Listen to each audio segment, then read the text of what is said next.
week's session, which is about the role of slavery in British development, and more broadly about the role of slavery in establishing the global economy. This is a topic that's new this year, and I think it's a really important topic. And when I was thinking about this panel, I had kind of three aims in mind.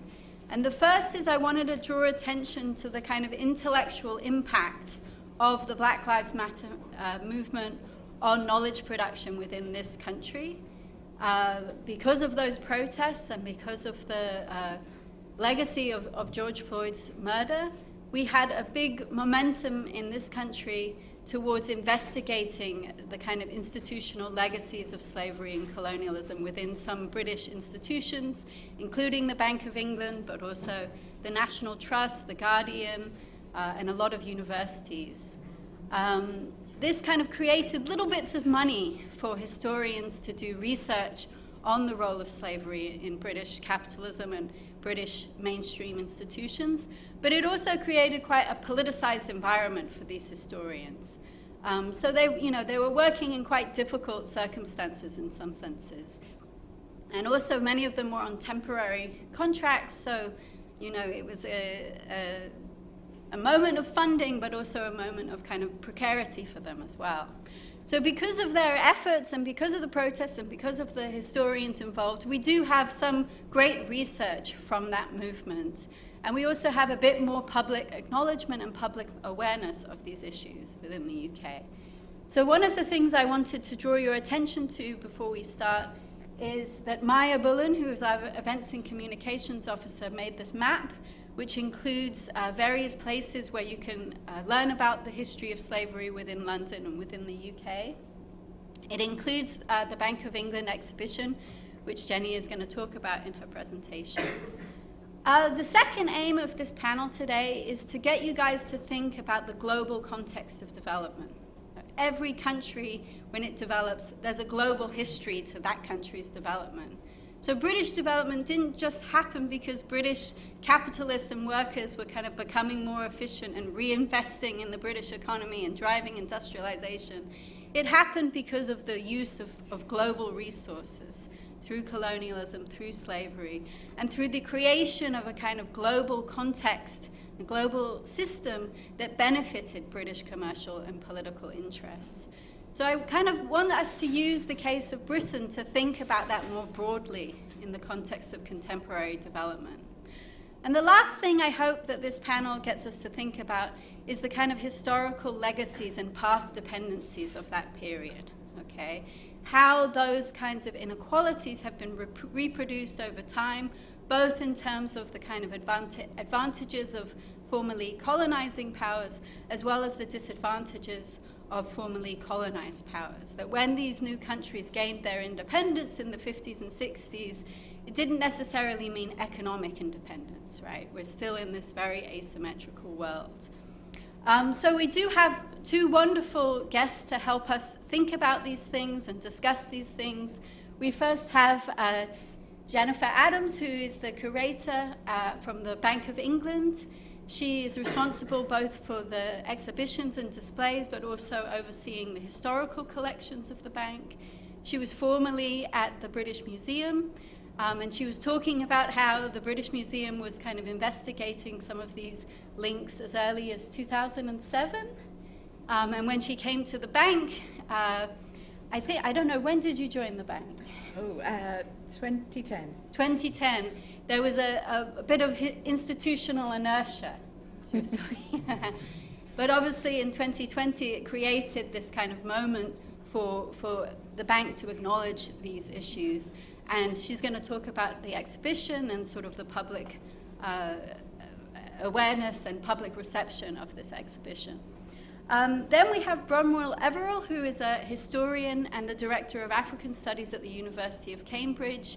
She's a comparative economic historian, and she's done research looking at the interconnections between West Africa, the United States, British Empire, looking at the history of slavery and abolition, also the global history of humanitarianism, and I think the history of the kind of business of slavery and abolition as well. So thank you both very, very much for coming and speaking with us. We're going to give each speaker 20 to 25 minutes, and then we'll open up for questions from the audience. So without further ado, let's welcome them with a round of applause, and I'll invite Jenny up.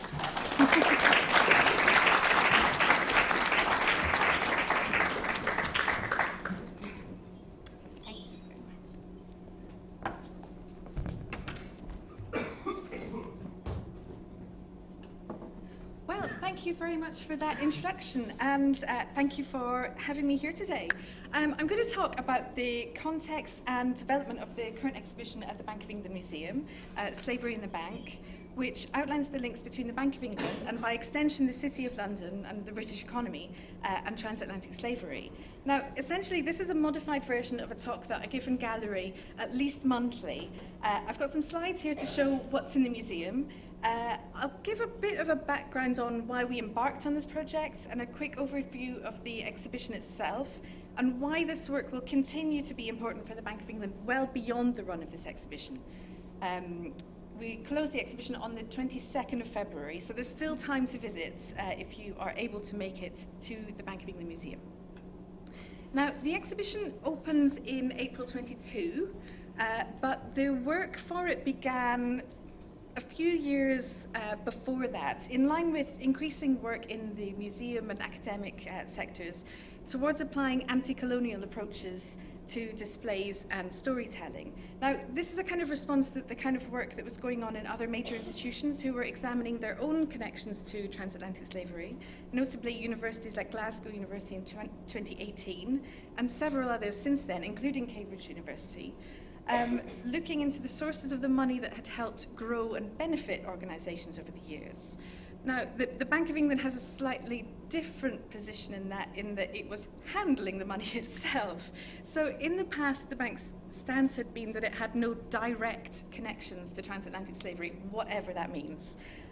That it wasn't directly engaged in the trade, and that those of its founders and early directors who had business interests in the West India trades or were directly engaged in transatlantic slavery did so as their own private business affairs, not in their capacity as an official of the Bank of England. But follow the money. There are some very clear connections. We knew at that time of several early officials of the bank who were engaged in the trade in one way or another. Many of you will know that on abolition in 1833, it was the enslavers and not the enslaved who were given compensation for the loss of their assets. The bank played a role in administering that compensation, and if you think of the model of investment in the banks, so people held Bank of England stock, that money was then, this is putting it extremely simply, the bank was founded to lend money to the government. So at that time you have money that's being funneled through the Bank of England into all kinds of different national projects. Now, as you've alluded to already, it's fair to say that there is almost always institutional nervousness about looking into this topic, not just for the bank, for any institution. It's highly political. There are many worries about offending people, about opening an organisation up for criticism for doing too much, for not doing enough, for doing it in the wrong way. And sometimes the fear of getting it wrong and inviting criticism makes it difficult to start, especially when museum and heritage is not, for the Bank of England, for example, when a museum and the heritage side of it is not a core part of the organisation's raison d'etre. So for the first couple of years of doing this, it was very much in the background of other projects, gathering information about what we have in our museum collections that was related to this part of the Bank of England's history, starting to work threads into other projects and exhibitions just where we could, so that we were quietly putting it in there. Of course, it gathered momentum in early 2020 with an internal project by the Bank of England Ethnic Minority Network. So that's a staff network to highlight the bank's links to transatlantic slavery. And so we worked with them, the museum and archive teams, we worked with them, and it was intended to be an internal staff project. With a staff of 4,500, there's certainly a lot of interest. But, of course, the events of 2020 catalysed many organisations around the country, around the world, to really look into the subject, look into their connections more deeply. And that gave us the real push to create an exhibition in the museum around the subject. And we decided that when we eventually reopened the museum, which was going to be in April 2022, after a very long period of closure during lockdown, we would open with an exhibition, Slavery in the Bank. Now, one of the biggest lines of inquiry that summer was the question of who we commemorate on our walls and in our public spaces, looking at these portraits and sculptures anew. So that was a key thread of the exhibition from the very beginning. Looking at these individuals connected with the bank and how they helped shape or reflected transatlantic slavery over time. The exhibition also looks at the bank's role as a financial institution in the period and the services that it offered to the government and to other merchants, traders, businesses and organisations, to private companies and individuals, and how that brought the Bank of England into contact with the trade and the enslaved. And at the heart of that are details of how that led the bank into the ownership of 2 sugar plantations in Grenada, including the 599 men, women and children who were enslaved there. So that's what I'm going to cover for the rest of this talk. Now, to give a bit of context to this, going back to 1694 and the founding of the Bank of England, it was established first and foremost to be the banker to the government. There was a distinct lack of funds. What changes? They needed a more structured approach to credit rather than loans from goldsmith bankers, which were proving to be a bit chaotic and unreliable. So the Bank of England was founded as a joint stock company. Until 1946, it was a private company. Money was raised by public subscriptions. The public invested the first £1.2 million, and that money was then lent to the government. So that's nearly £200 million in today's money. I'll mention some sums of money throughout this talk. There are issues with calculating historical sums of money in today's language, today's money, but it gives you an idea of the order of magnitude, if nothing else. The subscribers were buying the bank's capital stock. It was incorporated as a joint stock company and was a private company until 1946. Even though, as it grew throughout the 18th and 19th centuries, it was taking on more of the role of a national bank, acting as to manage economic crises, to stabilise the City of London when the inevitable bumps and bubbles were coming along, and providing banking services for the government. So it's important to keep this model of ownership in mind, the company owned by its investors, because the governance of that company is connected to its ownership.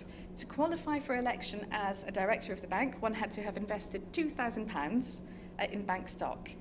In the mid-1700s, that's the equivalent of about £360,000 today. So keep that in mind when I'm talking about the connections of some of these individuals. I've mentioned the research done on some of the subjects of portraits, and that was a key part of the preparation for the exhibition. It's all too easy to get used to just walking past portraits of white men in wigs. They're right there in our public spaces. We might not know what they're there for, but we have to know. That's a key part of these projects, is understanding why they're commemorated and whether they should be. So I'm going to focus on 4 individuals here who represent different aspects of the trade and how it changed. Now, in the this cuts to the heart of the question of whether you keep these portraits on display or if you take them off display and put them away. In our case, these portraits were in different private spaces around the Bank of England. They were removed from display in early 2021. We'll keep them in our store. They're not going anywhere. And arguably, by putting them in this exhibition and contextualizing them, we're sharing more of this information about these individuals than ever has been before. But this is not a comprehensive survey of how the slave trade was shaped. It's highly subjective to the Bank of England, since these are 4 of its historical officials. So I'm going to begin with, here's the exhibition here in situ in the Bank of England. I'm going to begin with Robert Clayton, who appears here in the robes of the Lord Mayor of London. He was a prominent financier of the late 1600s. Now, he's shown here in the regalia of the Lord Mayor of London in 1679. Clayton married Martha Trott, whose father settled on him, upon the marriage, 75 acres of tobacco estates in Bermuda. So he was an enslaver himself. But for 9 years, he was also a principal member of the board of the Royal Africa Company, an organisation that was renowned for the brutality of its regime. Between 1672 and 1698, the RAC held a monopoly on the trade of enslaved people from West Africa to the Americas.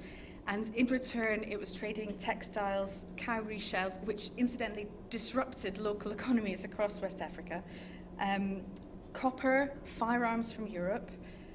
The RAC, being a royal company, it's protected by the Royal Navy, of course, with royal patronage and investment. It is thought to have trafficked around 150,000 souls between 1672 and the 1720s. So that's more than any other single entity that was involved in the transatlantic slave trade. During Clayton's tenure, around 44,000 people were trafficked, and he doubled his investment in the RAC. So he made a lot of money from his initial investment that qualified him as a director. His monies famously went to philanthropic causes, so this is a legacy that Christ's Hospital and St. Thomas's Hospital are working with today, especially since 2020. And we feature him here because Clayton was a director of the Bank of England in the very early years of the bank. So remember that to have qualified, you had to have invested your money into the Bank of England. So I move to Gilbert Heathcote, who again appears in the robes of Lord Mayor of London. It's quite a stepping stone for these city officials. He was one of the men who was charged with finding the initial investors for the Bank of England. So when the bank was set up, he was one of the people who went and found the people who would make that £1.2 million seed money, if you like, for the bank. He was instrumental in getting the whole notion of the National Bank off the ground, and he served as director and twice as the governor of the bank. Heathcote was an incredibly successful businessman. He had business interests around the Baltic, but he was also an agent for Jamaica.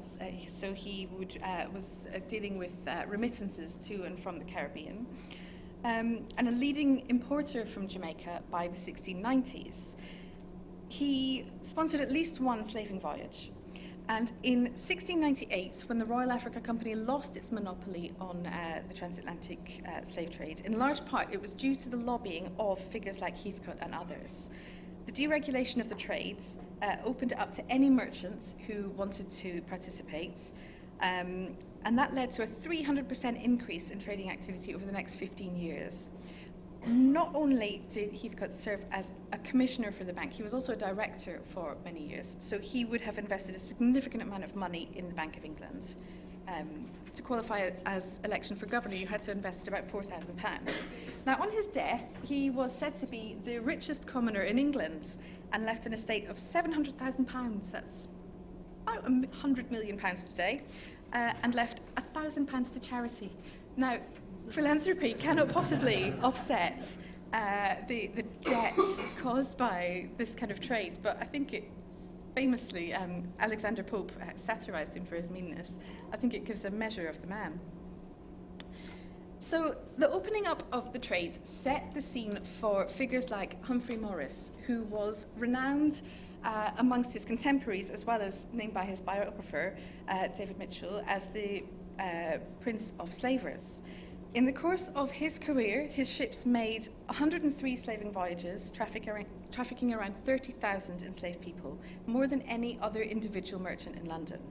He had an extremely successful business model. Now, while the RAC operated out of fortified trading posts along the west coast of Africa, Morris had a fleet of ships that was continuously in motion, trading market information as they went, and constantly in communication with London as well.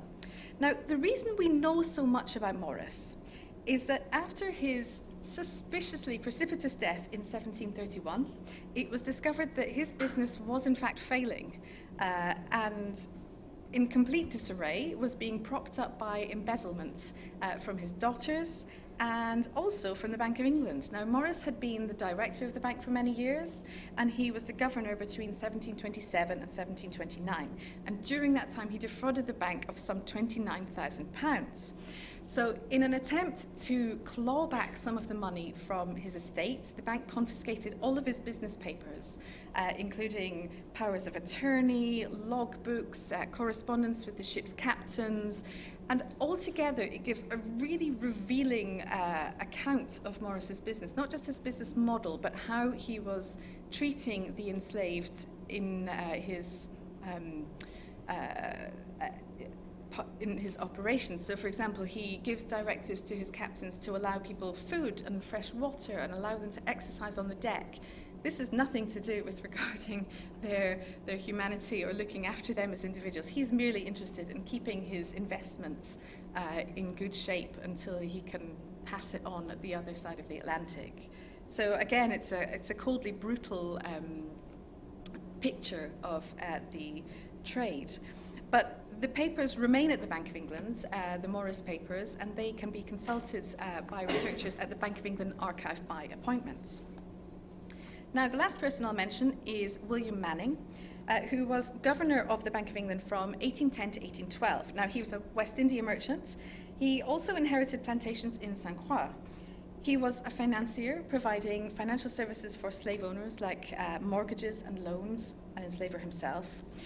He was also a key voice in support of the development of the West India docks, and that was a project that vastly expanded the Port of London to receive slave-produced goods from the Caribbean. So we're talking tobacco, cotton, sugar, things that were hugely important commodities at a decreased cost because of the cheap labour, and was making them more available and more in demand than ever before.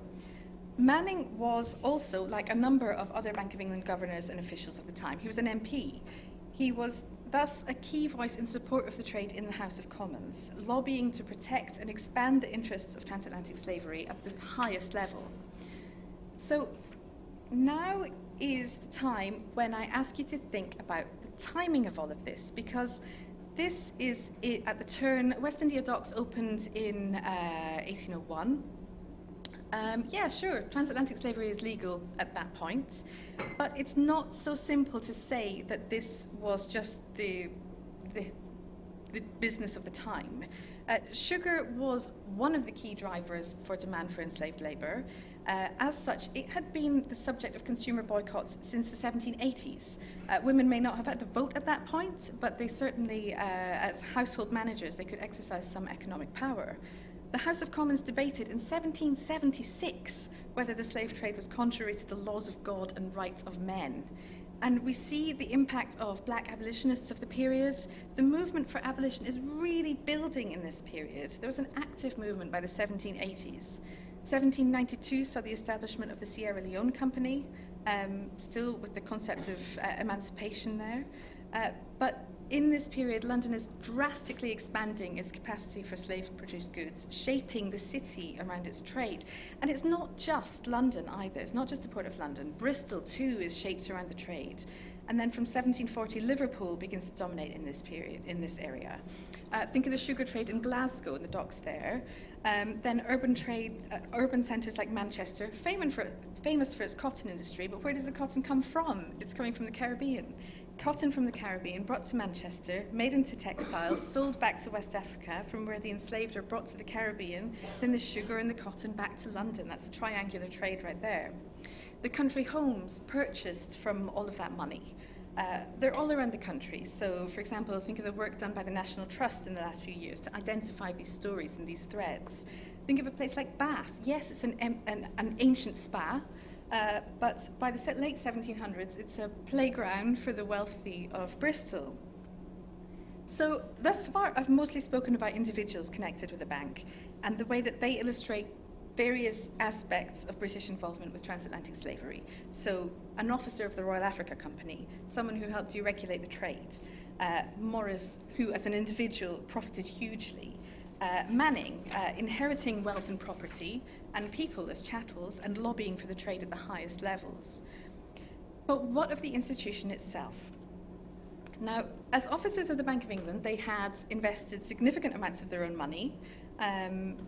The bank is at the centre of a really complex set of financial relationships in this period. It's not only a banker to the government, it's also providing financial services for thousands of individuals and businesses, loans, credit and accounts. And throughout the 18th century, we see it taking on a role within the City of London to stabilise crises and bubbles. So as a pertinent example, we've got the South Sea Company here. I'm sure most of you will have heard of the South Sea Company. the South Sea bubble of 1720, which was one of the most significant early financial bubbles. When the share price of the South Sea Company rose dramatically, people were investing in it hugely, determined to make a fast buck, and then it collapsed, causing many investors to lose catastrophic sums of money. So Isaac Newton famously lost huge amounts of money in the South Sea Company. The South Sea Company was a trading company. It had part of its remit was to manage part of the national debt in a similar way to the Bank of England, lending money to the government. But that value was heavily based on the South Sea Company having been awarded the asiento. So that's a monopoly to provide to supply enslaved African people to the Spanish colonies of South America. When the South Sea Company burst, the Bank of England stepped in to stabilise and prop the company up, as its total failure would have been even more catastrophic to the City of London. And the bank supported the company for some years afterwards, also taking on the management of its part of the national debt. Now, as such, that has in the past been a point where we've spoken about how the bank consolidated its role as a national bank, as a lender of last resort, that kind of thing. But it also demonstrates how integral the notion of slavery was to the financial system of the time. So many investors and companies depended completely on that model, and politically it could not be abolished without massive compensation. As a provider of loans and credit, this is another display from the museum, the bank provided services to financial services to many companies, and that included in 1772 a Scottish company called Alexander and Sons. During a credit crisis, the bank provided credit to them, and that loan was secured on 3 properties, an estate in Scotland and 2 in Grenada. In 1774, Alexander and Sons defaulted on the loan, and the company failed, and the bank, amongst other creditors, took possession of the security. Now, they would have wanted to sell the properties on to try and recoup their losses, not to maintain the plantations as a going concern, but this process was heavily complicated by the American Revolutionary War, during which Grenada was recaptured by the French, and then back to Britain in 1783. And again, this illustrates the effects of colonialism, where you have Caribbean territories just being fought over as a resource by European countries. After that, it took 5 years to buy out the various creditors until the bank took sole possession in 1788. Now, when you have a transaction like this, most often it will be, well, very often it will be recorded in the minutes of the court, of the executive of an organisation. And it may just be such and such a decision was made, the plantations were sold, this, that, and the other thing. It's rare to have the fine detail, the nitty-gritty, the many hundreds of documents that support these transactions and these events. But during the research for this exhibition, we came across a cache of documents which hadn't been fully catalogued, relating to the Bacolé and Chaman estates in Grenada, which the bank had taken possession of. And as part of this, it included documents, correspondence, deeds for the land, powers of attorney, and inventories. And we have an inventory from 1788, at the time that the bank was preparing to sell on the properties again. Not only the property and the building assets, but also the other chattels of the estates, including the names, duties, and the assigned monetary value for 599 men, women, and children who were enslaved on the estates. In fact, not even the names, always. There's a listing for 2 infants not yet baptized, not named, but still assigned a monetary value for their potential as working adults. For me, that document does 2 things. It gives the names of the people who are at the heart of this story. It's the kind of detail that's all too often lost from these books of court minutes, these executive committee minutes that record the occasion of a transaction, if not its detail. But it also, so it makes these individuals identifiable. But in its coldness as a financial record, it also strips them of their humanity, reducing people to a line on a balance sheet. Now, we reflected that in the graphic design of the exhibition. Most of the exhibition around the outside is a very bold yellowy, orangey red colour. You can't avoid it, you can't walk past it, you can't miss it. It's right there in your face telling you what happens. But this central portion of the exhibition, we took a more muted approach to the design. And you'll see in the banner above that we've included the names of all the individuals who were named in this inventory. Because this document really encapsulates the violence of transatlantic slavery, people transmuted into a financial transaction. It's a document created to make a sale. So at this point, if we were in the gallery, I'd point to a reproduction of a beautiful group portrait. You can just see it here. It's a lovely portrait. It's a Gainsborough from the Tate. It shows a man called James Bailey with his wife and his children, including a babe in arms. It was painted a few years before Bailey purchased the Bacolay and Shaman estates from the Bank of England, but the money that was used to pay for this portrait, to commission this portrait, would have come from his business in the West Indies, his business in enslavement. Bailey purchased the lands from the Bank of England. He paid £15 million for the lands in the enslaved workforce.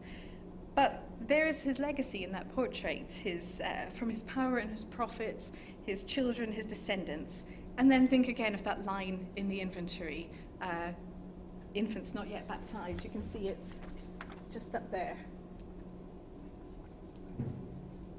So I'll add, not as any kind of justification or exculpation, that the £15 million that Bailey paid for the estates meant that the Bank of England didn't it made an overall loss on their initial loan. And I'm not going to give details of similar transactions that have taken place at other banks, but this situation is absolutely not unique.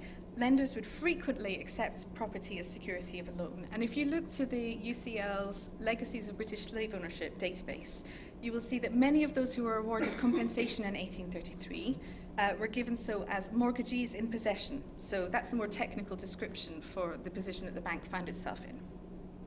And that also, incidentally, included people who were Bank of England officials in the 1830s.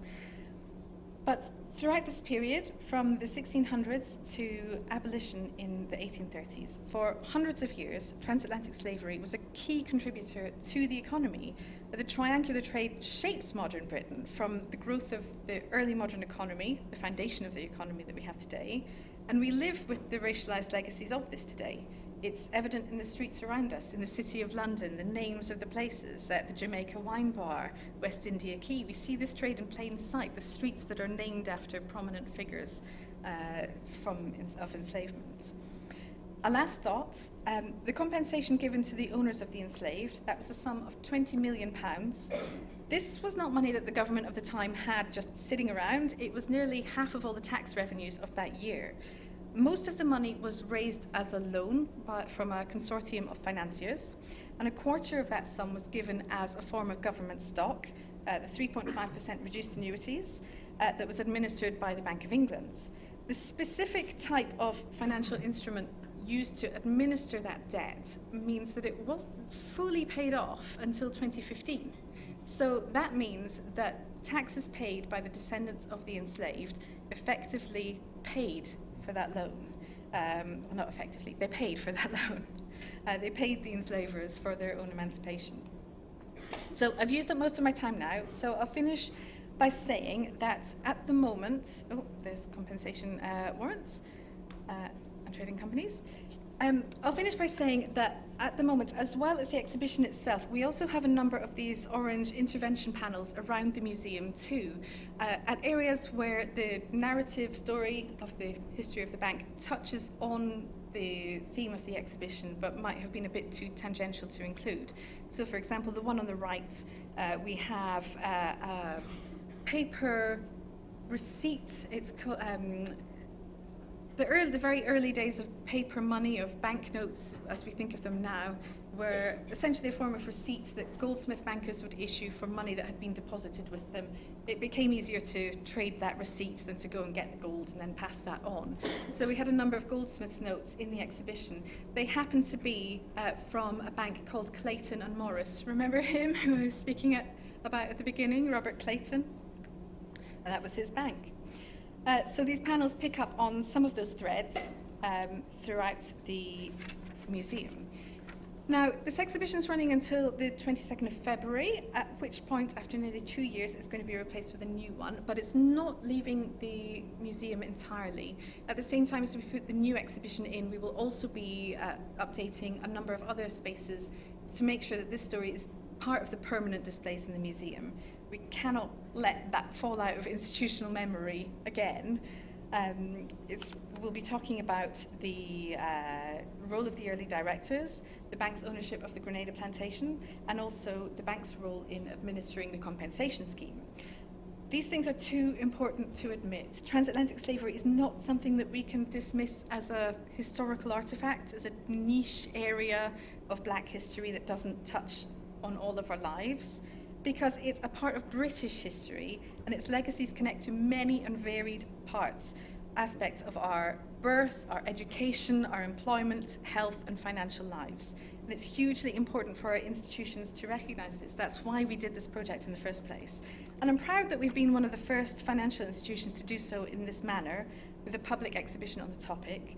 But I look forward to continuing that conversation after the exhibition closes, because there's still so much to say on the topic. But for now, thank you very much. There are more resources on the museum's webpage, which is part of the Bank of England's webpage. Come and see us.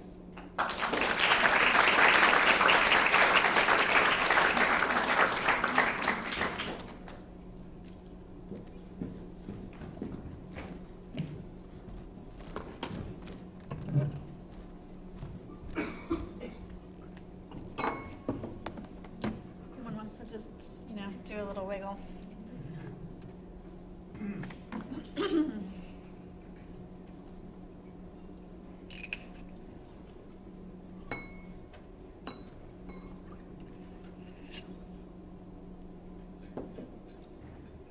Thank you all for being here. It's like getting late on a Friday afternoon, and I'm sure there are more exciting places to be in London on a Friday afternoon, so I appreciate it.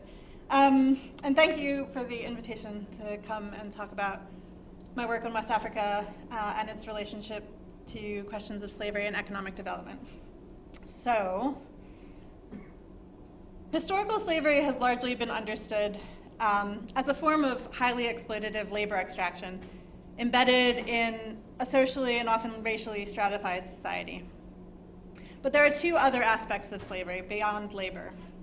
As we've been hearing about, enslaved people as commodities and as assets. And a growing body of academic scholarship is highlighting fruitful research avenues which bring this into wider view.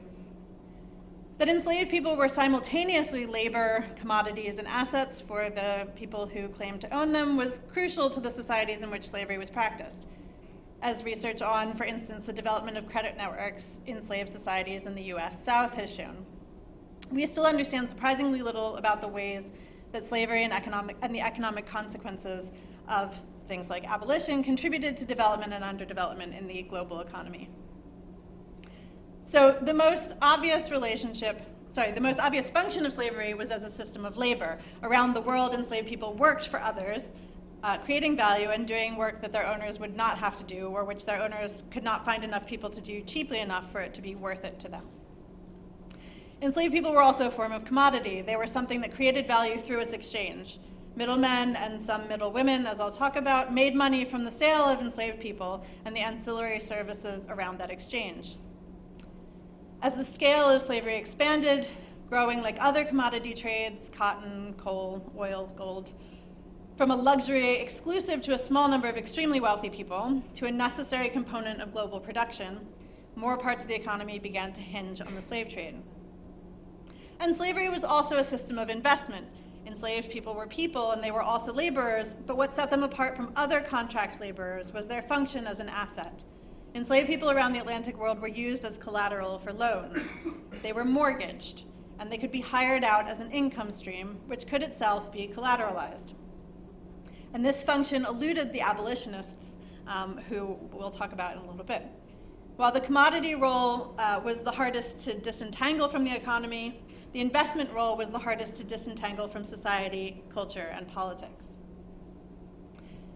So Adam Smith and other political economists had a blind spot about the work done by enslaved people when they wrote about economic development. In a passage where Smith describes the reason for British success in creating wealth in the Americas, his focus is on the market for wage labor, not enslaved laborers. Slavery, he thought, was a backward social institution rather than something that could be explained by economics. In fact, it wasn't until the work of Eric Williams, a scholar from Trinidad, in the 1940s that the economic value of enslaved labor to the economy was really raised in a systematic way. Instead, people campaigning against the slave trade and against the use of enslaved labor on plantations in the US, Caribbean, and South America actually argued that it was more expensive to use enslaved labor than wage labor because they saw it as part of an older feudalistic version of society. An important part of making that argument was pointing to the existence of slavery in ancient societies in Egypt, Greece, and Rome, but also to the existence of slavery in societies that they considered backwards at the time, the Ottoman Empire and in Africa. Essentially, they said slavery cannot be part of the modern economy because Africa has slavery and Africa is not modern. The Ottoman Empire has slavery and the Ottoman Empire is not modern. But in fact, the type of slave trade that Africa, Europe, and the Americas were engaged in was innovative and modern, and was based on a misunderstanding about the role of slavery in African political economy. The Atlantic slave trade was based on a commercial bargain that benefited people willing to engage in a dehumanizing traffic. Like a lot of morally dubious human activities, a set of cultural norms had arisen over centuries, in Africa as well as in Europe. In ancient Rome, which formed the loose basis for a lot of the emerging ideas of the European early modern period, enslavement was a result of warfare. Enslaved people were then sold around the empire, but could also buy their freedom, be granted freedom, or rise in the ranks of the military. A similar form of enslavement existed throughout large parts of Western Africa. The collapse of several large West African states in the 14th and 15th centuries accelerated enslavement as warring successor states made slaves of their enemies. The Portuguese and Dutch initially observed the slave trade within Africa and thought that they had finally found a trade they could get involved with. They had been struggling to find a niche for their own products in Africa, but they needed something to trade so that they could export the gold that they identified as a good opportunity to export. They assumed that the Africans they were trading with were all pretty much the same. That's where the racism comes in. That they were trading their countrymen simply because they had the same skin color. That's their assumption. And that since some people did it, it must be legal. And that if it was legal and yet so obviously odious, then Europeans shouldn't feel too bad about making money from selling people with obviously backward views of morality. So that was the sort of misunderstanding that started it all. In the 16th and 17th centuries, there were numerous attempts by African states to end their involvement in the slave trade. Slavery was legal in most African societies just as it was across the world, but British traders, as well as their predecessors, the Portuguese, the French, the Danish, and the Dutch, understood the legality of slavery within certain circumstances to mean that all forms of enslavement were legal. Political leaders who attempted to explain these circumstances were ignored. For instance, a petition from the region of modern Angola in the 17th century attempted to use Catholic doctrine to end the slave trade. Political leaders who attempted to block slave trading outright found themselves at war with European monopoly companies, or found themselves replaced by European-backed coups that put regimes friendly to slave trading into power. This was the case in 18th century Ouida in modern Benin, where a reformist king was thwarted by the mercantile elite who were benefiting from the slave trade and their European allies. And crucial to this process was the repeated claim that because slavery was allowed in Africa, the Europeans were doing nothing wrong by taking advantage of the institution. So as we heard from Jenny, what began as the trafficking of around 500 people a year in the early 1500s grew to 80,000 a year by the end of the 1700s, largely through innovations in the trade. The growth that was made possible by particularly two late 18th century or mid to late 18th century innovations. And those were deregulation and the emergence of new forms of credit. And I will just show you some other books on this topic. Oh, sorry, I won't skip ahead. Just in case you're taking notes. So the gradual rise of independent or separate traders affected the relationships that had formed along the coast and challenged the primacy of the state monopolies on trade. For both African and European participants in the slave trade over the course of the 18th century, more and more trade was conducted on behalf of individuals rather than as royal agents. So if we're thinking in terms of who is benefiting from the quote-unquote economic development of slavery, it's sort of shifting from being a royal monopoly in Europe and in Africa to being more focused on individuals. Both African and European individual traders hoped to cut out the middlemen and reduce the infrastructure costs of the old ways of trading. No permanent establishment, greatly reduced customs payments, and taxes for trading privileges. The groups and places that had been shut out of the trade before 1752, when the Royal Africa Company's monopoly and the Company of Merchants Trading to Africa monopoly finally ends, saw their fortunes increase dramatically over the next 30 years, as the proliferation of independent traders and the growing numbers of ports involved in the slave trade led to an increase in competition, but also an increase in the amount of the slave price going directly to the seller. So as the historian William Pettigrew has argued, it was in fact the debates over the end of the monopoly and the expansion of the so-called independent traders that had the biggest influence on the exponential growth of the slave trade in the 18th century.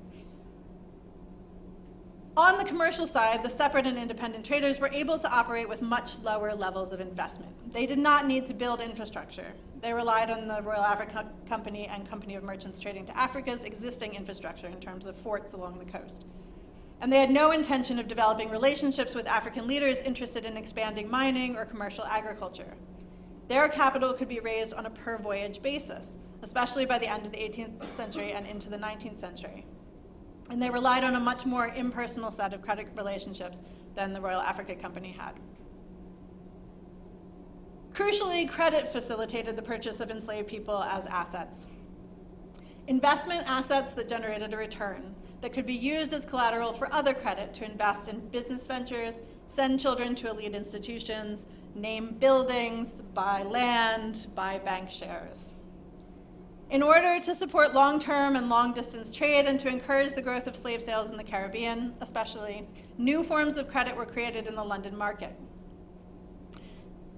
So Roger Anstey described the capital required for a slaving voyage in the late 18th century as being roughly, the British slaving voyage, as being roughly 8,500 pounds, which, as you've guessed from these earlier comparisons, was a lot. So by 1770, credit most likely underpinned the vast majority of slave sales in British America, with the terms upon which slaves were being bought often reaching 12 months or longer. So planters could buy slaves on credit, assuming that they were going to make enough money from selling their crops at the end of the season. But they could also then roll over that debt and accumulate sort of new forms of capital. The rise of separate traders and private trading firms meant that British investors did not have the security that, for instance, a royal charter brings. This was a unique result in the British world, since French and Portuguese trading was still largely run through chartered monopolies. And it was Joseph Inakori of the Africans in the Industrial Revolution who has argued that it was the need for long-term credit solutions for the slave trade that drove the development of modern credit financing in the London market. Resident traders in West Africa required large capital development financing. African traders to the interior were trusted with long-term commodity credit. Plantation owners were able to finance the purchase of slaves. Consumers were able to buy slave-produced commodities on terms of credit. So over the course of the 18th century, Britain shifted from being, as Stanley Eggerman has written, a net importer of capital, primarily from the Dutch, to a net exporter of capital, primarily to the New World colonies and the United States. With exploding demand for African labor to produce the sugar, rum, cotton, and tobacco demanded around the Atlantic by consumers increasingly able to buy on credit, African slave traders were in turn extended more and more generous terms of credit. And those terms sort of extended to up to 6 months, and the collateral was typically a pawn, somebody who could be sort of a stand-in for the debt. So one way of seeing how important slavery was as an asset was how abolition dealt with this credit mechanism. When the music stopped and enslaved people as an asset class were no longer recognized, the government compensated slave owners, as we've already heard. Their capital was not at risk, it was guaranteed. They were too big to fail. And this is where you can clearly see the impact of slavery on the economic development of the second half of the 19th century. Where slaveholders were not compensated, largely in Africa, economic development stagnated. Where they were, largely in Europe, it continued fairly smoothly. And because I'm a comparative economic historian, I had to go and see if there was a case that showed this without relying on geographical determinism. So these are just some books that touch on this. I thought I would throw this up there in case you're interested in the long history of that. So I went to Senegal, which is the only African country where compensation was paid in the same kinds of forms as it was paid in Europe. To think about how that compensation process fed into development. So historians have debated the impact of abolition on West Africa's political and economic development for decades. In part, the debate has been contentious because in the Atlantic system of enslavement, there were those three approaches that I mentioned before. And the transition away from the Atlantic slave trading system across the 19th century affected the stakeholders in those three economic functions differently. So direct monetary compensation enabled many owners of enslaved people and investors, including institutional investors in enslavement, to pivot to new business opportunities with their capital. Since the Legacies of British Slave Ownership Project created a database of the compensation claims for British owners of enslaved people, historians have turned to compensation payouts as a rich source for understanding the wider long-term connections between slavery and capitalism. Yet neither capitalism nor slavery was a process limited to the experience of the United States and Europe. Compensation in Senegal provides an opportunity for thinking comparatively about the possibilities and limitations of compensation in facilitating capital's continuity within certain social groups or business enterprises, easing the transition for particular groups of investors in slavery, specifically those who used enslaved people as capitalized assets. So looking at the specific case of Senegalese compensated emancipation can highlight what is and is not shared across different experiences of the transition from slavery-based capitalism. Enslaved people were part of the mix of securities that could generate loans with which Senegalese businesses could expand their access to commercial goods needed to conduct trade in the interior. As the historian Barbara Salau put it, without slavery, labor could never be a capital asset because free labor could only be rented. So people were used to raise capital, and that was an important feature of slavery. So for instance, in the case of Louison Picard, who was a Senegalese businesswoman, in case anybody doesn't know where Senegal is, it's there. For instance, in the case of Louison Picard, who was a Senegalese businesswoman and the daughter of a French notary and a Wolof mother. These notarial contracts from the archives in Dakar show that she was using the enslaved people that she and her children owned to raise money using a hybrid approach that mixed together Wolof rules about pawning with the emerging French use of notaries for financial transactions. She had taken out loans guaranteed by pawning 5 captives to another woman in the colony called Katie Michel. The enslaved captives were described as being held as surety against the loan. At the end of the terms of the loan, the 5 enslaved people were then resold from Katie Michel to Louison Picard to discharge Louison's debt to Katie. A few days after her visit to the notary to deal with her debt to Katie Michel, another loan made to Louison was discharged through the sale of an enslaved captive to her creditor. Pierre Valentin took the enslaved 16-year-old Sen, whom Louison Picard had inherited from her mother, to clear the loan, plus another 100 francs in cash that she still owed. Louison's ability to pay the 100 francs in cash was possible because she had sold 2 enslaved women owned by her son, 17-year-old Anna Goulon and 15-year-old Kumba Laube. Although this was recorded as a sale in the notarial archives, the document was another pawnship contract, specifying that they could both be redeemed for 700 francs, something that Louison Picard was not able to do. But what happens to those human capital assets when slavery was legally abolished, as it was by the French in 1848? Could compensated emancipation indemnity payments prevent any kind of sort of development shock from abolition? In 1849, Louison Picard complained that, quote, "We can never, from the proceeds of the indemnity, form an annuity that can even approach the fruits that we collected from the labor of our captives. Today, some owners of captives find themselves debtors to traders for fairly large sums. The creditor will seize the compensation." So French abolition was decreed in the Revolution of 1848. It set aside 6 million francs in cash, 6 million in annuities bearing 5% interest, with 1/8 of the compensation package set aside for the establishment of colonial banks. So in total, over 365 francs were awarded to the claimants in Senegal, which you can see is a tiny, tiny amount compared to other parts of the French Empire. So was abolition a shock to Senegal's developing economy? The numbers would seem to support this, at least in part.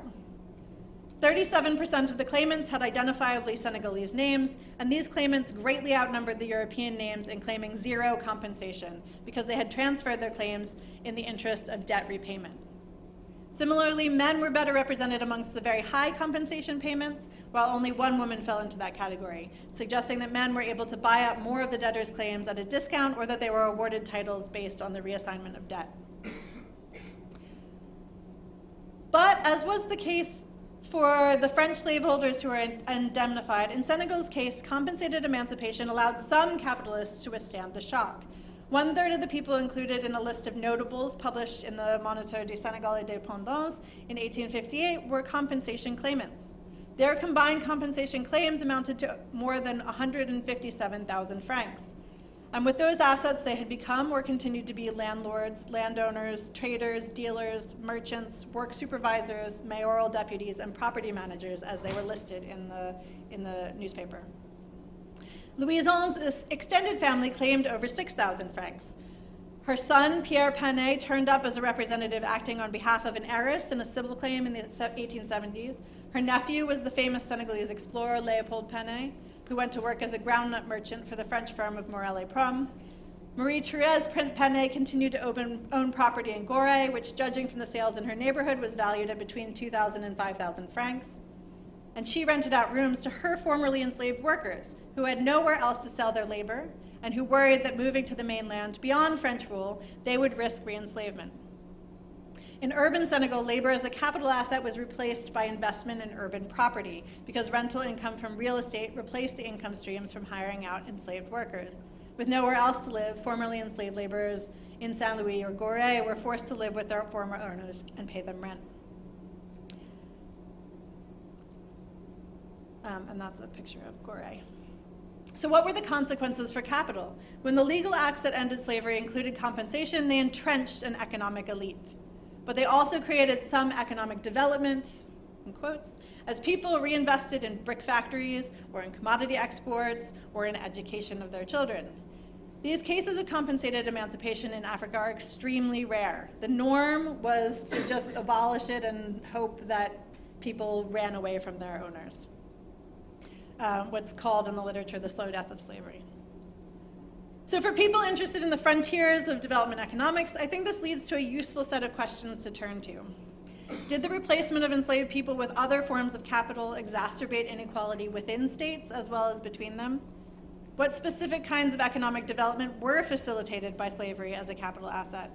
What other units for analyzing the history of economic development, other than the unit of the nation state, would be useful for capturing these changes in the 19th century? And most pressingly, as we struggle to combat climate change, how can you abolish a toxic asset without either entrenching inequality between or within states? Thank you.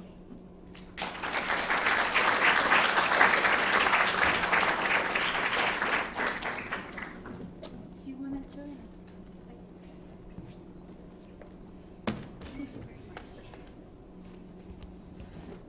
So thank you both. You really sort of set the scene very nicely and interestingly. I learned a lot from both of your presentations, and hopefully we have a lot of questions from students.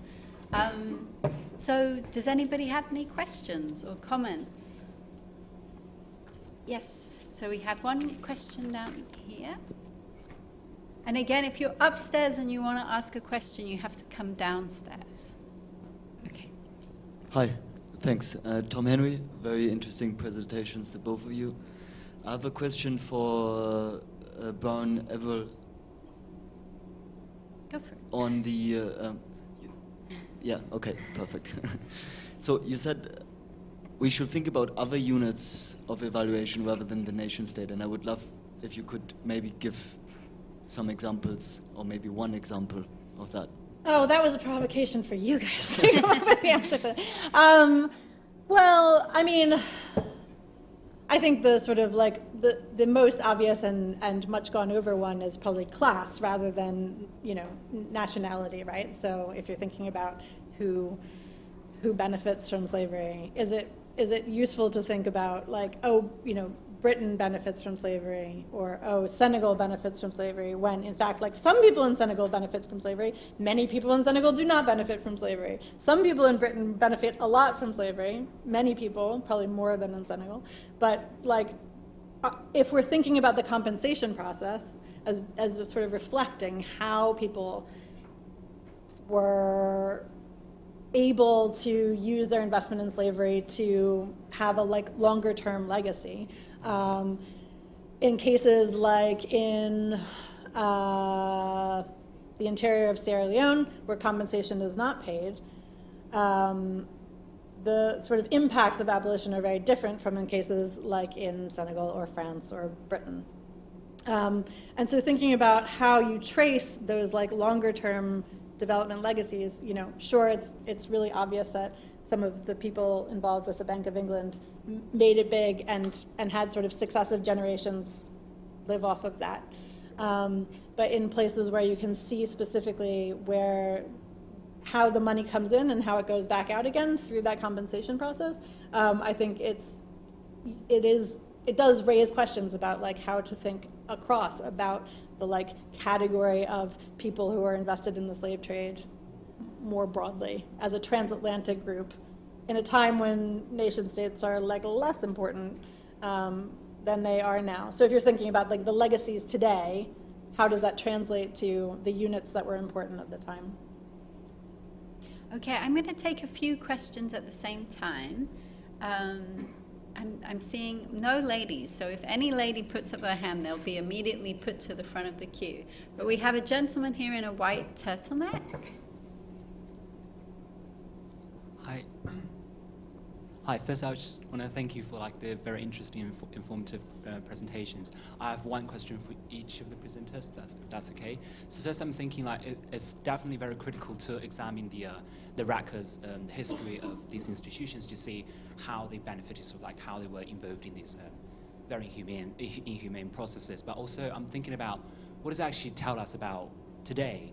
Like, are these institutions still functioning in similar ways as it was in history?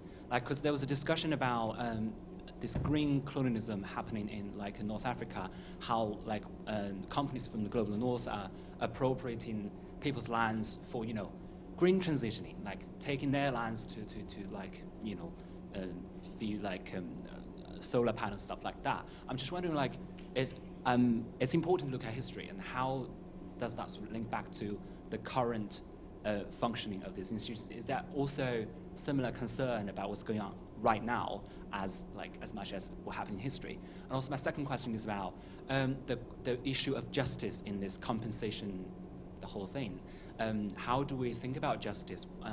Like, as you've mentioned, like, is the slave owners who got paid, you know, to end this atrocity? And also this links to the environmental issue as well. How do we stop the pollution? Because those who have polluted environment do not deserve the money. Because, yeah, exactly. How does justice come into play in this discussion? Thank you. Okay, if you could pass the microphone back to the gentleman with the face mask. Thank you for audience participation with that. Hello, thank you very much to both of you. I have a very similar question, just wondering if either of you could talk about how the fruits of your research or the research of Bank of England or other institutions that were implicated in chattel slavery could be trying to produce through a historical accounting particular numbers or percentages that would be able to quantify the totality of injustice that's taken place and try to figure out if a sort of reverse of development is a possibility, to be thinking about what percentage of the UK or other institutions that have benefited from slavery should be putting forth, not just in terms of like aid or development, but like policies that would oblige certain types of reverse development, perhaps, to rectify the injustices and things like that. And maybe a comment about like what the development actually is and whether it's fair to call it that in some ways. Okay, we'll stop there for now, but then we'll have the next one will be the man in the white jumper and the ladies at the back. Okay.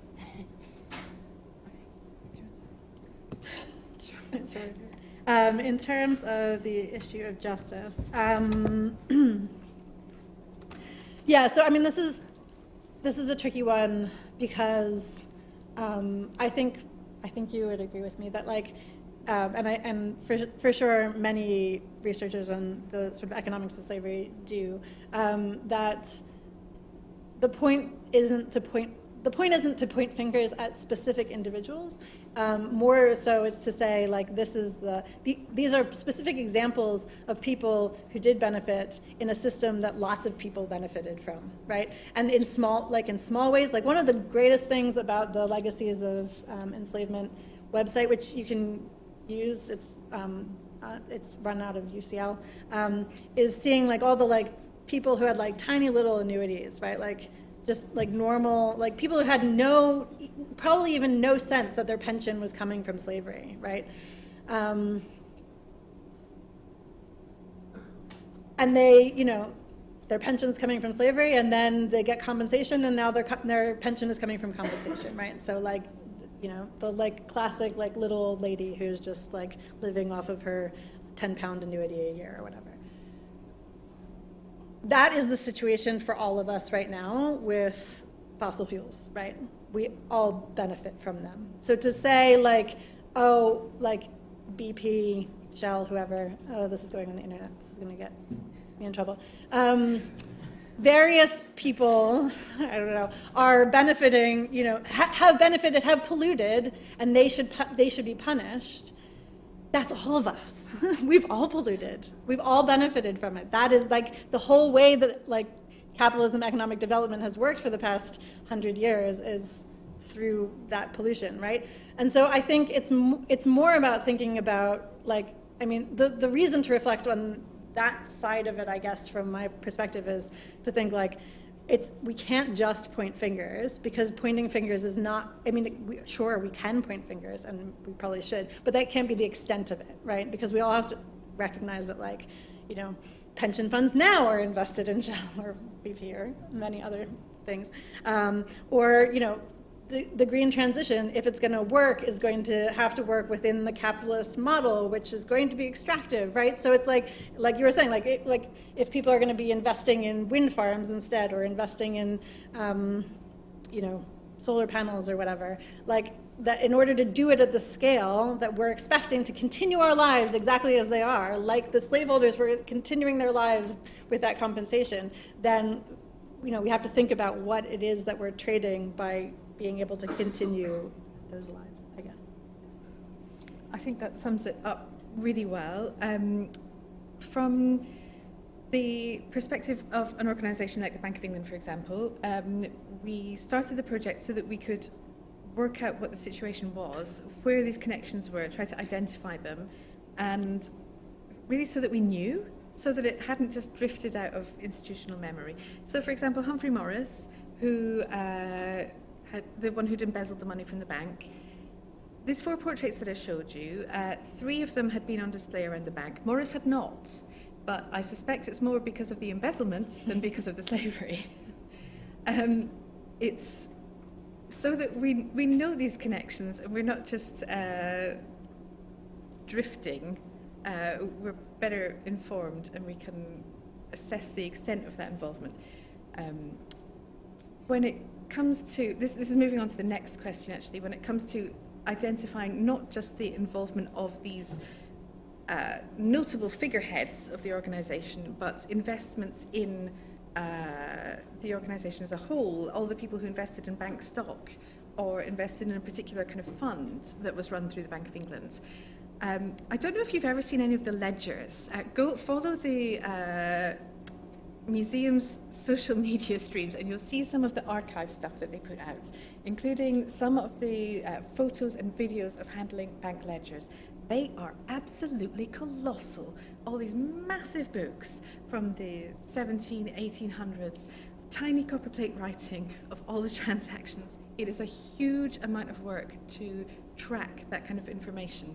The amount of just people power needed to comb through and digitize and input these transactions and assess the scale, it's a massive project. And arguably that resource is better turned towards improving what's happening in the present day. Trying to understand we've sussed out what's happening in the past. We've got an idea of this historical view, but then with that in mind, how do we make things better today in terms of widening access to opportunities, employment, supporting people coming into organisations, making sure that our, not just the general body of employees, but the senior leadership and the management positions are more diverse. Like, there's so many questions relating to that. So somebody touched on it earlier, talking about an element of precarity when it comes to putting together these research projects. Often it's maybe a postdoc researcher commissioned to work for a year or two on working out what an organisation's connections to transatlantic slavery might be. They don't necessarily have a lot of sway within their organisation to really make change, to propose change. So making sure that that work can actually contribute to something bigger in the organisation long term is hugely important, and it's something that many organisations are still trying to work out how to do. Okay, let's take some more questions. Do you still have the microphone? Okay, take us away. Hi, thank you for today's interesting... Could you speak a little bit more into... Hi, thank you for today's interesting panel. And my question is that, to what extent is the slavery and the triangle trade system supported by the British military force? And more specifically, what is the role of British Royal Navy relative to today's topic? Thank you. Thank you very much. And the lady at the very back. I can't remember who had her hand up. I feel like my question's kind of already been answered, but it was... I think you need to speak a little bit more into the microphone. Hello? Can you hear me? Maybe like this? Or... Like this? Like turning like it. This? There we go. Okay. I think my question's kind of already been answered a bit. It was in relation to compensation given towards the enslavers. I was just wondering about the Bank of England's stance, or whether they have any actions or plans towards reparations towards communities that were actually the enslaved. Yeah. Okay, thank you. And the lady right in front of you. Thank you very much. Actually, I have one question for each of you.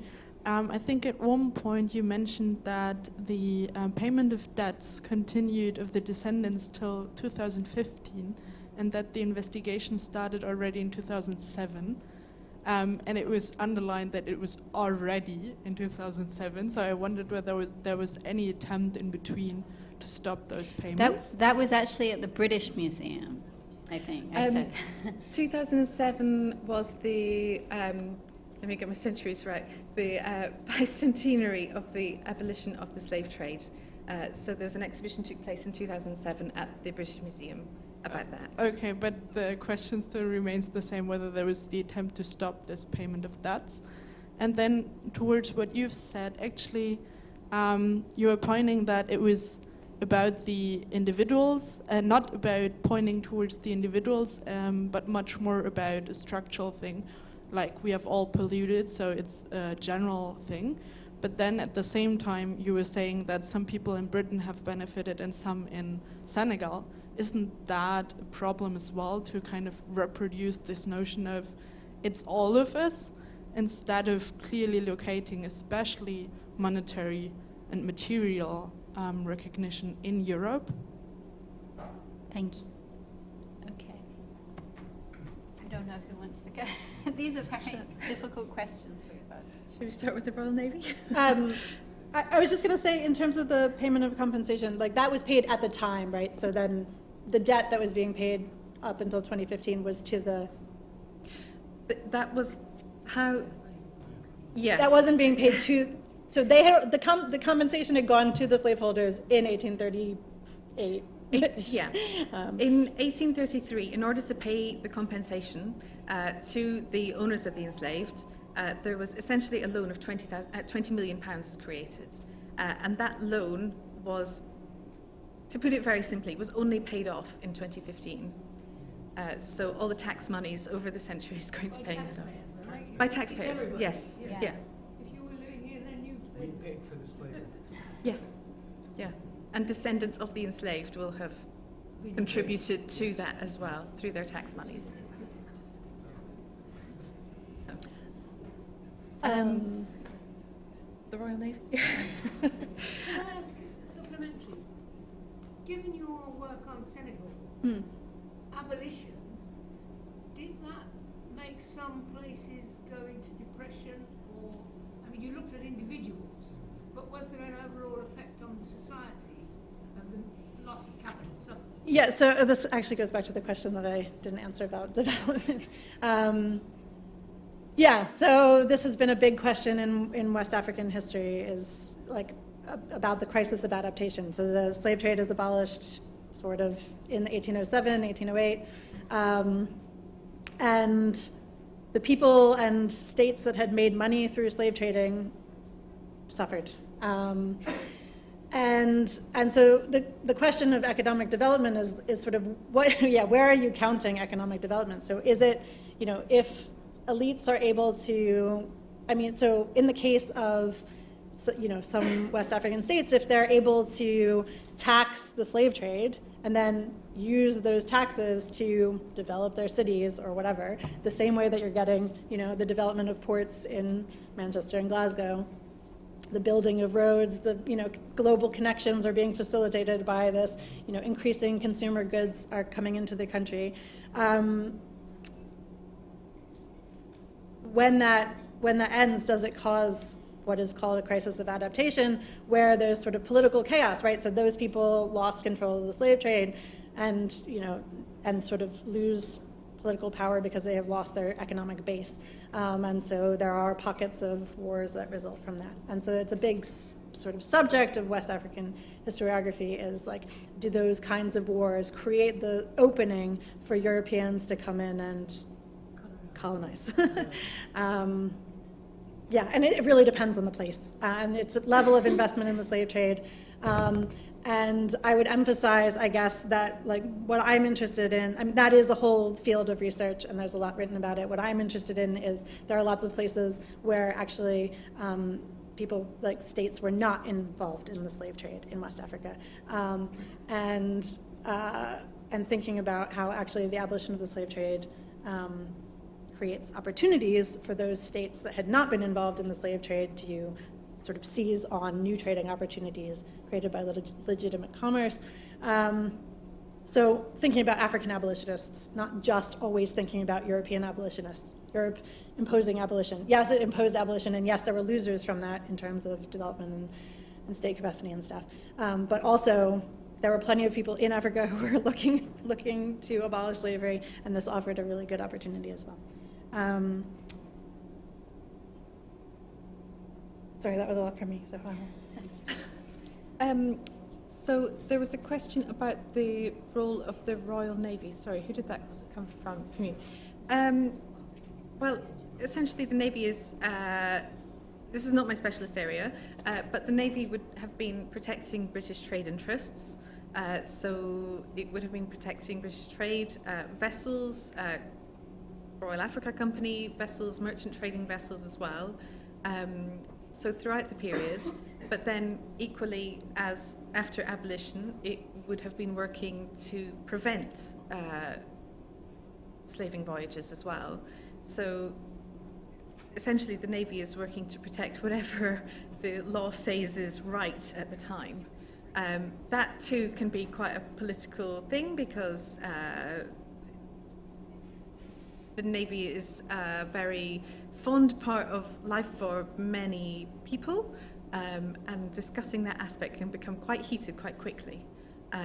But essentially the Navy is there to protect British interests, whether it was for or against slaving voyages.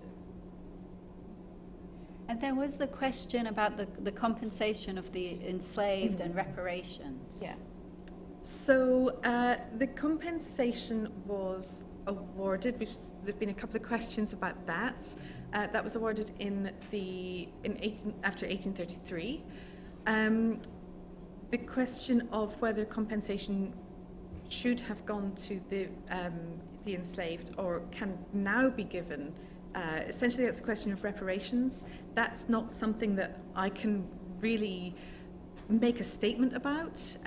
It's on a national level, it's a very big question that would have to be led by government. So it's not something that I can really lead on either way.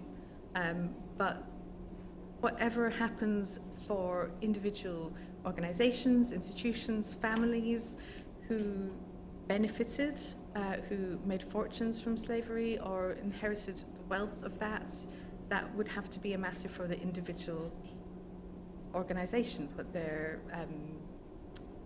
what they felt ethically was the best to do. But for the Bank of England, I can't really make a comment on that, I'm afraid.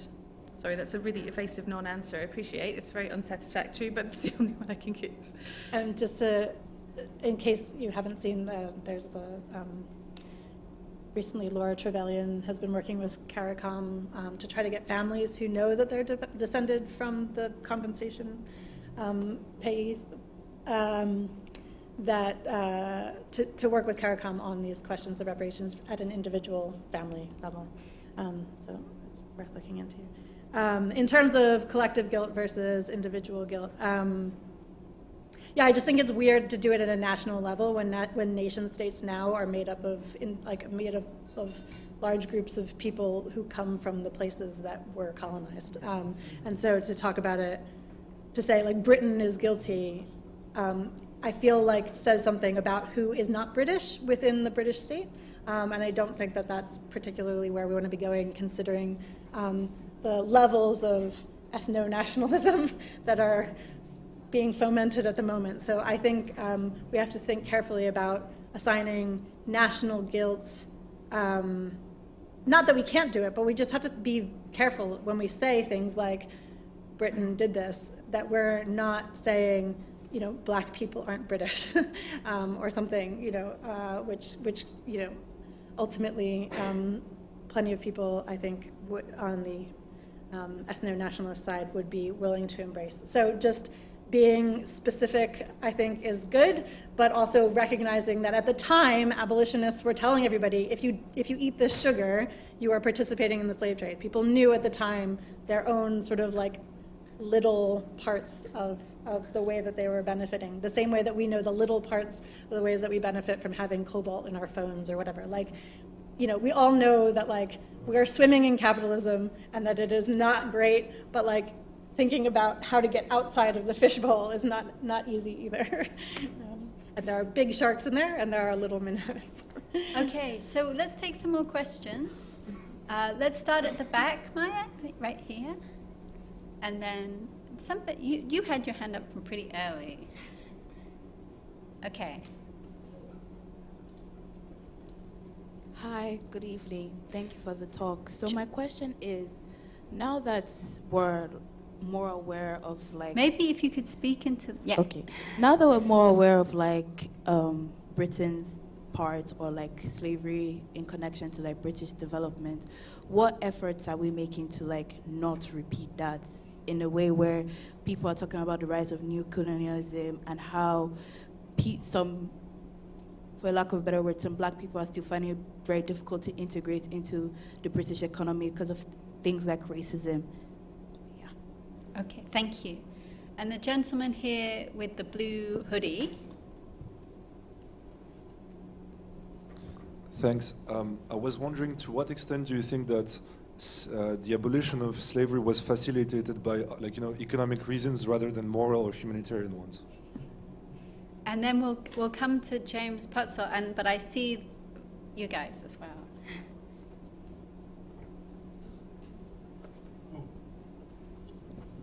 Thank you. This is, really, really interesting. I mean, just following up on this sort of James, moral if you could also speak. the moral question of today. It probably is very important that people living in our rich societies know that the origin of capitalism is theft and slavery, because there's a lot of mythology about this. Are you allowed to say that here? I've been holding back. I didn't know. Could you say something historically about what happened to the economic interests that were diverted, prevented from slaving for the many, many more decades of the slave trade that went on with the southern United States? And the overlap of interests. Thanks. Okay, we'll stop there, but I see the next round. I don't know who wants to go first. I can't read my own handwriting. What you're saying? Banking, racism in banking. So we had racism in banking, and we had the question from James about the kind of origin of capitalism. We have another exhibition in the museum at the moment that touches on the topic of financial exclusion as a result of racism in banking. So a few years ago, I was at a museums conference and I met Linda Everill from Museum Mann, the National Caribbean Heritage Museum, and she was telling me about Partner Hand, which is a way that many people from Caribbean backgrounds will be very familiar with this, a way of saving. Rosca is the technical term for it. It's a way of saving that's found all around the world.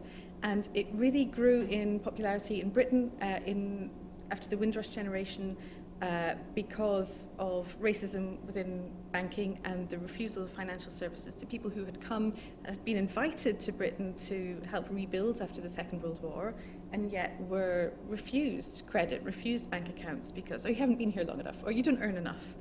Racism was at the root of it all, of that exclusion. So we have a display at the moment about Partner Hand. It's called Partner Hand, a Caribbean answer to British banking exclusion. And it was developed with Museum Mann to talk about the subject. It's part of an ongoing series of exhibitions we want to do that relate to different aspects of financial exclusion. And this came about when Museum Mann came to see the Slavery in the Bank exhibition. We started talking about the racialized legacies of that, of racism within banking that stopped people accessing services. And it felt like a natural progression to talk about something that is very much in living memory and people's day-to-day experience as well. And it's not, so while the display is about the Caribbean experience post-Windrush, it's a model of saving that is known around the world. It's in case you're not familiar with it, it's a really simple model. You might have a closed group of people, say 10 people. You decide that each week, month, payment period, whatever, you're going to invest a certain amount of money. So after 10 months investing £100 a month, for example, everybody gets £1,000. Every week, somebody takes away that whole pot. At the beginning, it's essentially an interest-free loan because you get to take that money away and then you pay it back over the time. If you don't get the pot until the end, it's a way of saving. So we have that in the museum at the moment to reflect that side of things. Again, talking about, so that as a regulatory thing, the Bank of England isn't involved in regulating that aspect of financial conduct for banks and institutions. But over the last few decades, legislation has come in to try and stop that kind of exclusion in the banking sector. So that we're trying to address the legacies in the museum itself as well. Hope that touches on the question a bit. What else have we got? The questions. I think the Eric Williams question, like, did Britain abolish the slave trade because of moral or economic reasons?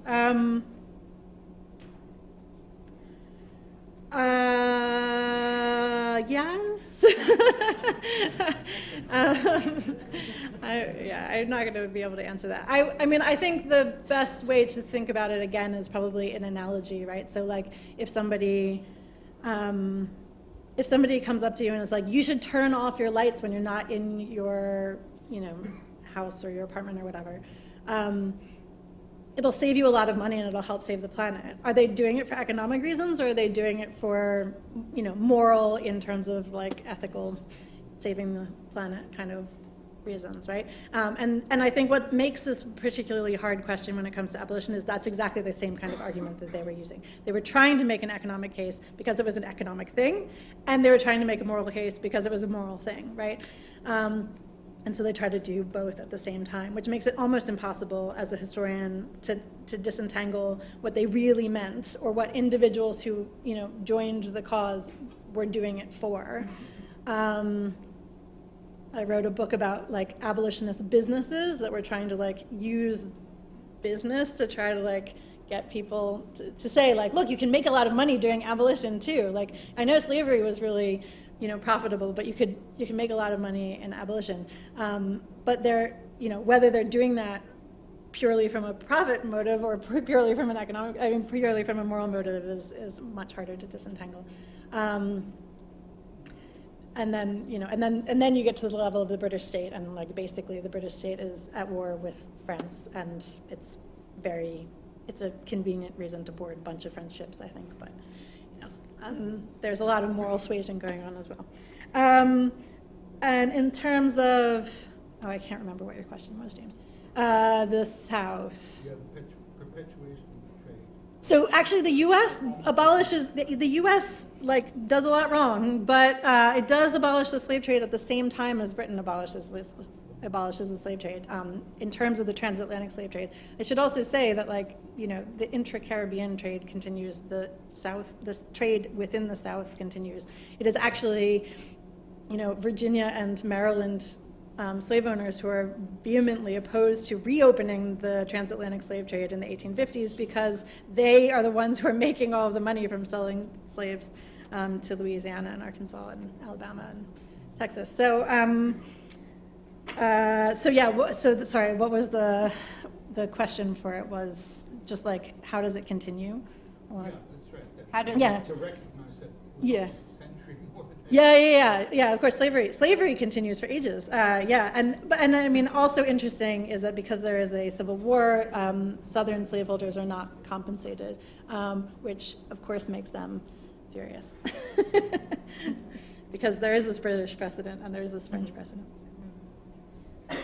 Really interesting, the idea of like the scarcity value after abolition, so that the slaveholders in America are actually against more trade. Never thought about that. Okay, so we have Vladimir. Thanks. Should we expect East Indies and the Bank exhibition or Opium Wars and the Bank exhibitions? Because there are other atrocities that were committed, probably financed by the Bank of England, but just at another geographical area. Could you say the beginning of the question again? Should we expect the East Indies and the Bank exhibition or Opium Wars and the Bank exhibition? And then just behind you? In regard to changing, I guess, some of like the geographies of power in the Banks Museum exhibit, and I'm thinking also in Belgium repurposing Leopold's former human zoo to be a museum of slavery. what do you take as a sort of guiding principle to provide some sort of justice or clear explanation of the historical events that happened? Yeah, I noticed recently that the Docklands Museum has also introduced a new exhibition thinking about the role of the Docklands in the slave trade as well. Okay, so we'll have our academic visitor. Thank you. I think it's very interesting presentation and questions. Well, I think it's a question, it's probably we see, maybe I just ask about Africa, since many of here are African experts. So I think it's in terms of like what is so like the reasons for the Africa's current development is more talking about this colonialism. So I think which is after the slavery trade. So what's the current studies on this? How much of this the Africans development, current development has been attributed to the slavery trade, and how much was actually? Is there any way we can distinguish what's the impact of the slavery trade and what is the impact of the colonialism on the African developments in today's research studies? Okay, I'm going to let Claire Short just because she's sitting there. Around the time of abolition and so on, we get the Industrial Revolution and absolute cruelty in the treatment of working class people in Britain. Is it the same capital? I mean, and obviously Eric Williams saying British in the Industrial Revolution depended on capital from slavery. But early Industrial Revolution was enormously cruel and exploitative and misused children, etc. Can we see any links? I mean, is there anything to say about that? I appreciate that we've kind of asking Bronwen to cover all aspects of the history of slavery. Some of these questions from the audience, I think we should also be discussing in our courses with our teachers as well. The more contemporary implications are things that we should also, talk about in DV400 and the other core courses. Okay, we'll stop there, but I see other hands up. So, do you want to start? Well, I can start talking. So, have you been to Royal Museums Greenwich? The Maritime Museum there has quite extensive exhibits about the role of the East India Company and sort of maritime trade, because so much of this is to do with maritime trade and links to areas that the British went to, decided we would like that, thank you, we'll take control of it, and oh yes, all of this territory too. So the Maritime Museum does that very well, the Docklands as well. At the Bank of England, where our museum primarily exists to inform people about the bank as the national central bank, the role in handling inflation and monetary stability and matters like that. So when we do pick our temporary exhibitions, they have to somehow come back to that. We have a few ideas for the future, different topics. As you say, there are many areas around the world that we could explore in this way, but they're not fully programmed yet. But I would suggest going to the Maritime Museum. They've got excellent displays there. What was you? Yeah, I mean, I think that actually, goes along nicely with the other questions, which is what is the link with colonialism and the Industrial Revolution and other forms of exploitation? It's like I'm going to come across as this rabid communist. But imperialism as the highest stage of capitalism was, posited not by me. So I think, they're doing the same thing, right? It's find a frontier that you think that you can, that nobody's making money off of, exploit it to death, move on to the next frontier. So there's that in terms of the actual, it doesn't start with slavery, it starts with enclosure, right? And it doesn't stop when slavery stops. It moves on to other groups, other fields, right?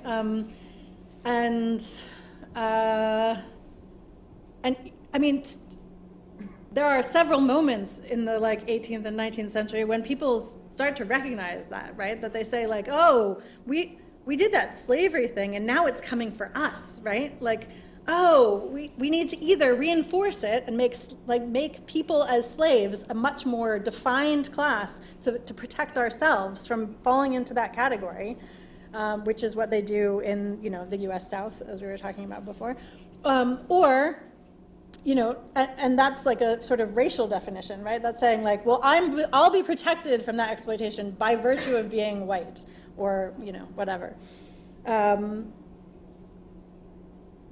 Or people get subsumed and then it sort of moves on, and people within those groups benefit. So some people are always going to like make their way to the top, and then they're going to push the frontier farther, right? So I mean, yes, it's related to colonialism. It's related to the Industrial Revolution.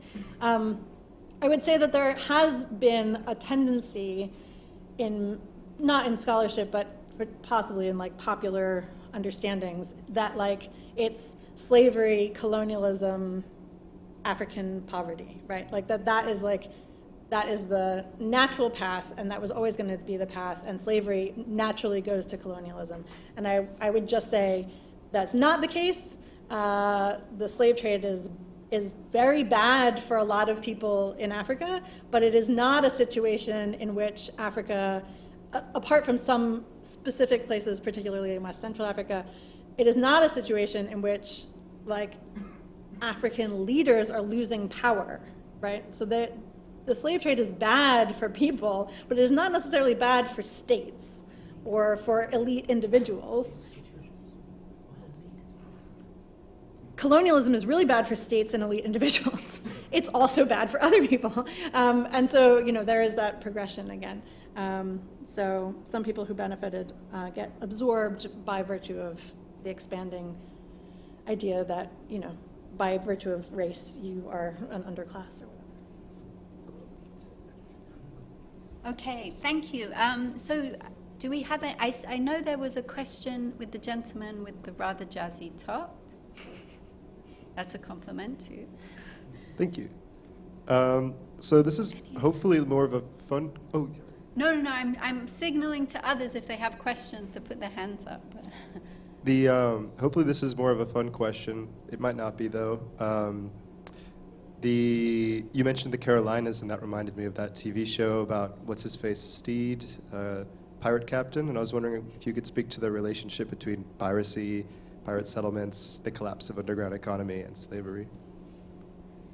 Okay, so I also have a question, which is about the kind of level of public awareness and a kind of shift that you think these kinds of exhibitions create. Because when I visited the exhibition, I had a little bit of a feeling that you were kind of preaching to the choir, like that the people in the exhibition were the kinds of people who might have some idea of these things and might be interested in these things.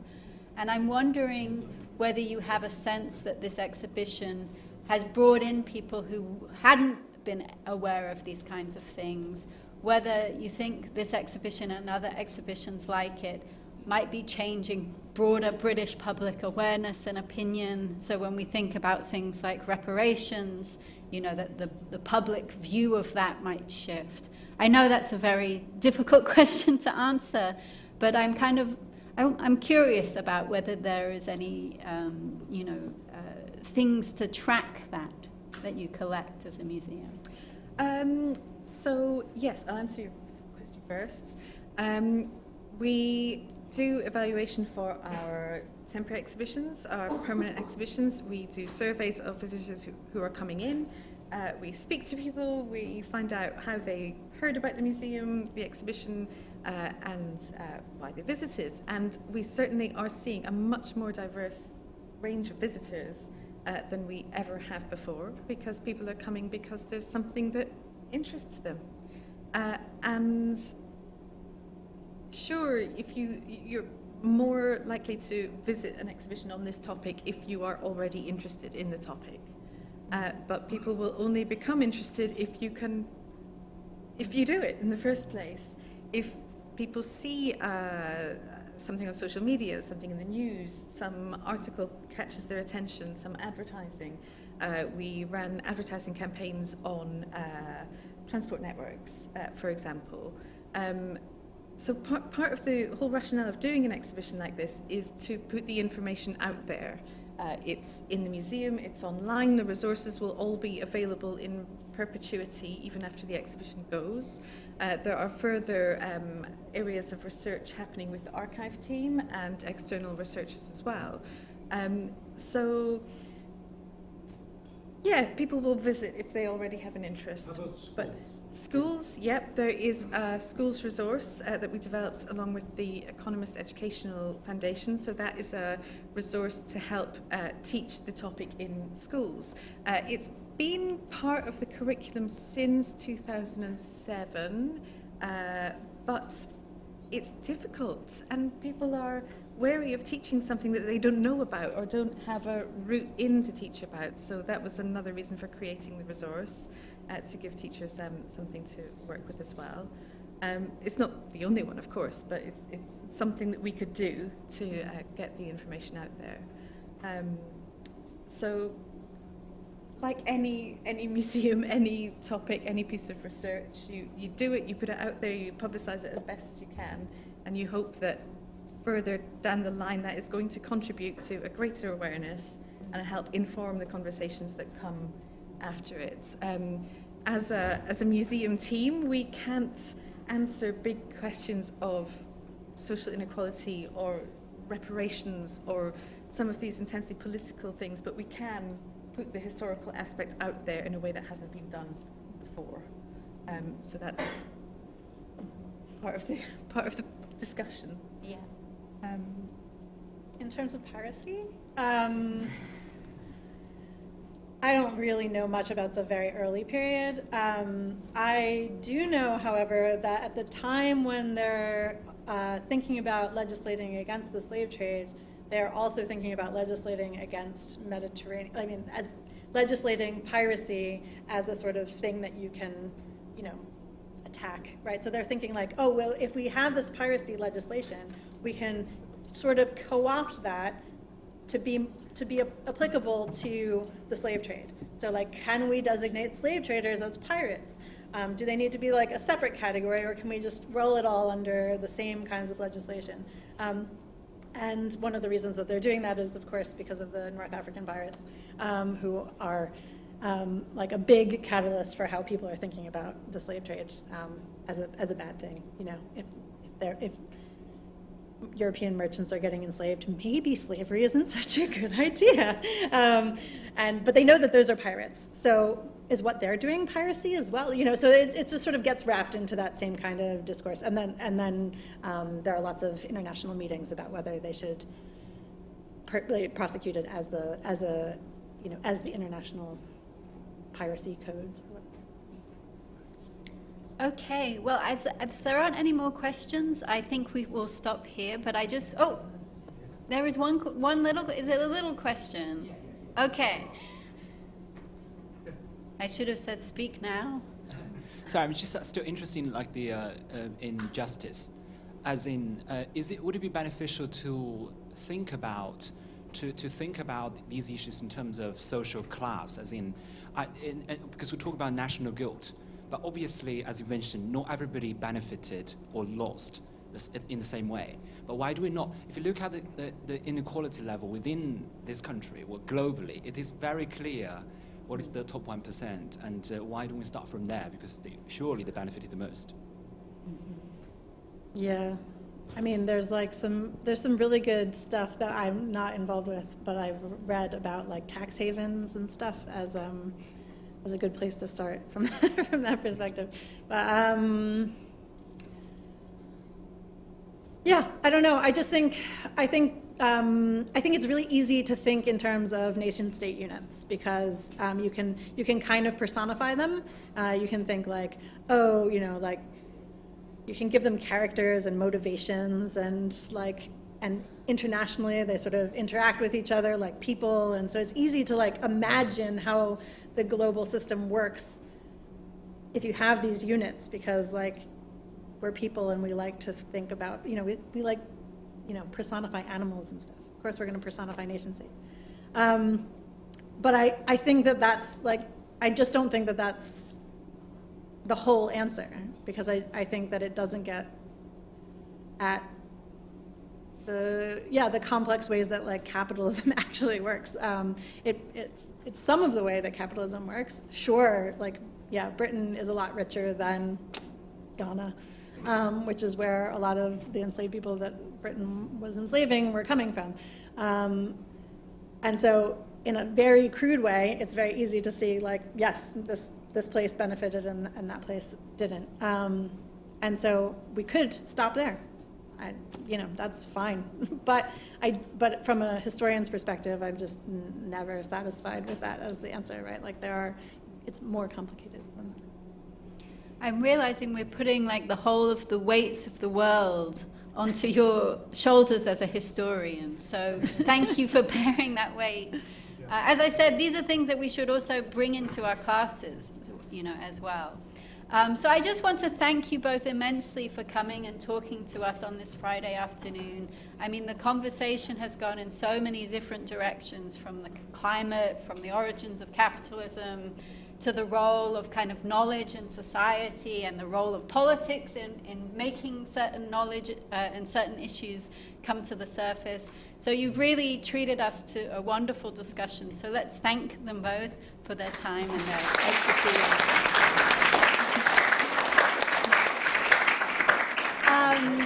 So before we close, I also want to draw our attention to next week's seminar, or lecture, which will be the last one in person. We're making use of the visiting of Professor Yu Hong. She's going to be talking about Chinese digital technologies and infrastructures in Chinese development, but also in the global south. So please join us next week. After that, we're